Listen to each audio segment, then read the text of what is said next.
No niin, tässä on nämä risut sitten kerätty ja... Mitä vittua täällä tapahtuu? Hei!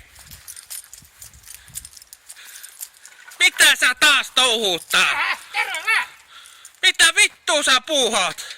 Tuli vähän täällä tämmönen paja rakennettu ilman lupaa, ei tollasia vaan rakennella. Ei jumalauta, lähdet nyt vittuu täältä ja jätätte puut tähän. Ei, nyt pitää viedä puuhoitolaitokseen nää puut.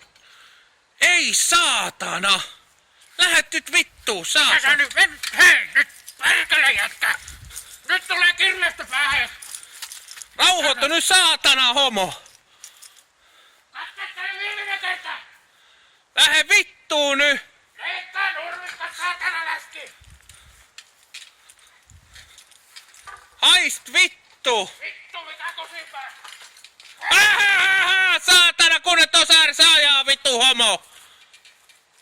Painu vittu!